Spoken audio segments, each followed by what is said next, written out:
Pawn Stars ဟာတမိုင်းတစ်လျှောက်အတူအယောင်အဆန့်ဆုံး reality show ဖြစ်တယ်လို့ဆိုကြပါတယ်။ဒါပေမဲ့သူတို့ဟာ American လူမျိုးတန်းပေါင်းများစွာကိုနှစ်ပေါင်း15နှစ်ကြာအောင်အပိုင်း900ကြည့်ရှုဖို့လှည့်စားနိုင်ခဲ့ပါတယ်။မိတ်ဆွေတယောက်စဉ်းစားကြည့်ပါ။ဒီ show မှာအတူအယောင်ဖောက်သည်တွေအတူလျောင်စကားဝိုင်းတွေအတူအယောင်ဆိုင်တဆိုင်အတူအယောင်ပစ္စည်းတွေနဲ့အဲ့ဒီပစ္စည်းတွေရဲ့တန်ဖိုးကိုအတီးပြုတ်ဖို့နောက်ကျောင်းမရှင်းတဲ့ကျွမ်းကျင်သူတွေပါဝင်ခဲ့ပါတယ်။ Harrison မိသားစုရဲ့ရိုးသားစ조사တဲ့အလုပ်ကျန်းသမားပုံရိပ်ဟာလည်းအများအဖြစ်အတူအယောင်ပါပဲ။ဒီ TV show ဟာရောင်းချသူတွေကိုလိန်လဲခံရရတယ်ဆိုတာမသိအောင်အလွန်အမြင်စနစ်တကျတွက်ချက်ထားတဲ့အာယုံပြောင်းခြင်းဖြစ်ခဲ့ပါတယ်။ဒီစနစ်ဟာစိတ်ပြက်လက်ပြက်အခြေအနေကနေပေါ်ပေါက်လာတာပါ။ဘာလို့လဲဆိုတော့သူတို့ဟာအစားပိုင်းမှာဘသူနဲ့မှအလုံးလုံးချင်းစရာကောင်းလောက်အောင်လူကြိုက်မများခဲ့လို့ပါထုတ်လုပ်သူ Brand Montgomery ကသူတို့နဲ့ပထမဆုံးမကြိမ်တွေ့ဆုံတော့ကဒီဆိုင်တို့ဘယ်တော့မှပြန်မလာတော့ဘူးလို့ပြောခဲ့ပါတယ်။ Pawnဆိုင်တွေဟာယတနာနဲ့ရှားပပစ္စည်းတွေရဲ့လျှို့ဝှက်ရွှေသွင်းတွေမဟုတ်ကြပါဘူး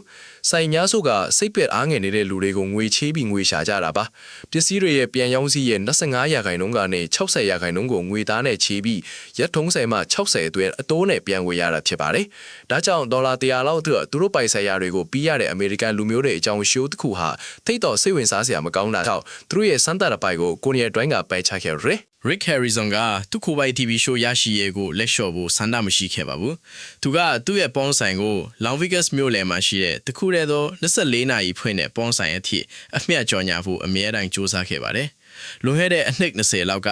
Rick ကဒီလို reality show တစ်ခုရရင်သူ့လုပ်ငန်းအတွက်ကောင်းမယ်လို့တွေးခဲ့ပါတယ်။ဒါကြောင့် Rick နဲ့ Brand တို့ဟာပေါင်းဆိုင်ရဲ့အမှန်တရားကိုလုံးလုံးလျားလျားလိမ်ညာပြီးသူတို့ရဲ့ reality show ကိုရခဲ့တာပါပဲ။ History Channel ကအဲ့ဒီလိမ်ညာမှုကို2009ခုနှစ်မှာဝယ်ယူခဲ့ပါတယ်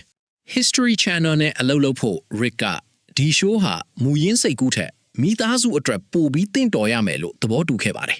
။သူတို့ဟာ Harrison မိသားစုရဲ့မျိုးဆက်30ကိုအဓိကထားပြီးဇက်ကောင်တွေကိုစတင်ခဲ့ပါတယ်။ Rick Harrison ကိုညံကြီးရှင်အဖြစ်တင်ပြပြီးပစ္စည်းအတူခွဲခြားခြင်းတမိုင်းကြောင်းရှင်းပြခြင်းမိသားစုကိုစီးယုံခြင်းအလုပ်တွေကိုလှုပ်ဆောင်စေပါတယ်။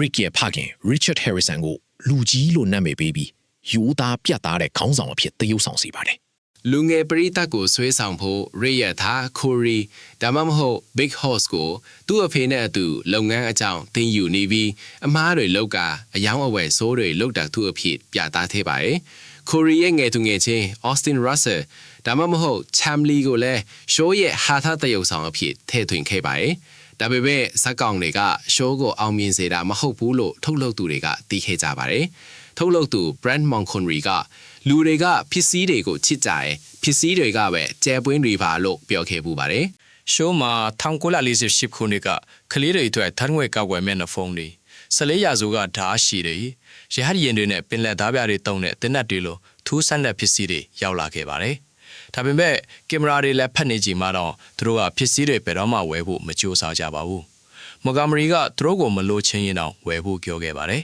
။ဒီလိုနဲ့ပဲ Rick ရဲ့နာမည်ကြီးဈေးနှင်ကန့်လန့်မှုတွေပေါ်ပေါက်လာခဲ့ပါတယ်။တခါက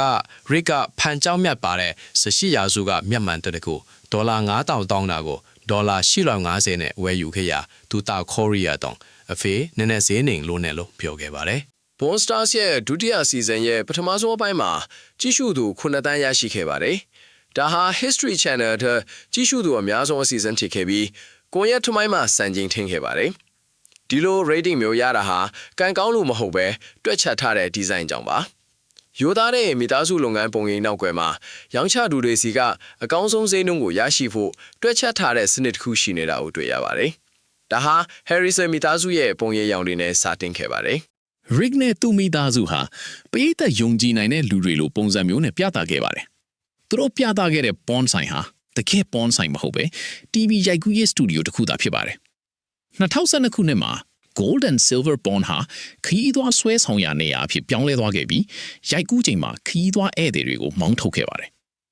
ရောင်းသူတဦးကကင်မရာနာရီနဲ့ရှိုးဝဲရိုက်ကူးခဲ့တဲ့ဗီဒီယိုအရစက်ဝင်ခန်းတွေဟာစနစ်တကျပြင်ဆင်ထားပြီးကျွမ်းကျင်သူတွေကဈေးနှိမ်ပေးဖို့ထုတ်လုပ်ရင်းနဲ့ပူးပေါင်းကြပါတယ်။ဈေးနှုန်းကိုကျွမ်းကျင်သူတွေကသတ်မှတ်လိုက်တဲ့အခါရောင်းချသူဟာသူတို့လူချင်းတဲ့ဈေးနှုန်းထက်ပိုတောင်းဖို့မတင်တော်သူဖြစ်သွားပါတယ်။ Rick ရဲ့မိတ်ဆွေတွေလို့ခေါ်ကျွမ်းကျင်သူတွေဟာလမ်းဘေးကနေလာတာမဟုတ်ပါဘူး။သူတို့ဟာ show နဲ့နားလည်မှုရှိပြီးသူတို့အလုံးမှာထူးချွန်ရင် TV မှာပို့ပြီးအခွင့်အရေးရမယ့်ထုတ်လုပ်ရေးကစီစဉ်ပေးထားသူတွေဖြစ်ပါတယ် Sean Rich လို့ခေါ်တဲ့ကျွမ်းကျင်သူတစ်ယောက်ကထုတ်လို့ရေးကသူ့ကိုအခမဲ့ဒါမှမဟုတ်အနည်းဆုံးငွေနဲ့အထူးတီးတန့်စာချုပ်ချုပ်ချင်တယ်လို့ဆွဆွဲချေဟုတ်ပါတယ်နောက်ထပ်ကျွမ်းကျင်သူတွေဖြစ်တဲ့ Jeremy Brown နဲ့ Jesse Amoroso တို့ဟာလည်းလိမ်လည်မှုဈေးနှုန်းပေါ်တောင်မှုနဲ့ဝန်ဆောင်မှုညံ့ဖျင်းမှုတွေကြောင့်နာမည်တက်ကြလာတယ် Professional Sports Authenticator ဖြစ်တဲ့ Steve Grad ကိုယ်တိုင်လက်မှတ်အတူတွေကိုအတီးပြုတ်ပြခဲ့လို့တရားစွဲခံခဲ့ရပါတယ်ဒီစနစ်ဟာလုံးဝထိန်းချုပ်ထားတာကြောင့်ဆိုင်ကအမြဲတမ်းအနိုင်ရနေခဲ့ပါတယ် Pawn Stars ရဲ့အောင်မြင်ခဲ့တဲ့ကာလဟာ season 1ကနေ6အထိလို့သတ်မှတ်ကြပါတယ်။အဲ့ဒီချိန်တုန်းက show ကတေးသေးလေးနဲ့ယူသားတဲ့ပုံပိုပေါက်ခဲ့ပါတယ်။ History Channel က Pawn Stars ကိုယူသားစူးစမ်းတဲ့ American အောက်ခြေလူဒန်းစားတွေအဖြစ်ပုံဖော်ခဲ့ပေမဲ့2010ပြည့်နှစ်တွေနှောင်းပိုင်းမှာပရိသတ်တွေကသူတို့ကိုဈေးနှိမ်ပြီးလိမ်လေတဲ့သူတွေအဖြစ်မြင်လာခဲ့ကြပါတယ်။2018ခုနှစ်ဇွန်လ25ရက်နေ့မှာ Richard Ullman Harrison က Parkinson ရောဂါနဲ့ကွယ်လွန်ခဲ့ပါတယ်။သူ့ရဲ့ကွယ်လွန်မှုဟာရှိုးအတွက်ကြီးမားတဲ့ထိုးနှက်ချက်ဖြစ်ခဲ့ပါတယ်။ Rick ကသူ့ရဲ့စာအုပ် License to Pawn မှာ Corey နဲ့ Chamley တို့ဟာ show အတွက်အချိန်ပေးမငားခင် match ဆွဲလိုင်းခဲ့ဘူးကြောင့်ထုတ်ဖော်ခဲ့ပါတယ်။2016ခုနှစ်မှာ Chamley ကိုလက်နက်နဲ့မူရက်စေဝါကိစ္စတွေနဲ့ဖမ်းဆီးခဲ့ပါတယ်။2020ခုနှစ်မှာ Rick နဲ့သူ့အမေ Joanne Harrison တို့ဟာ share ပိုင်ဆိုင်မှုနဲ့လားစင်စီရဲ့ကိစ္စတွေနဲ့တရားစွဲဆိုမှုဖြစ်ပေါ်ခဲ့ပါတယ်။2024ခုနှစ်မှာ Rick ရဲ့သား Adam Harrison က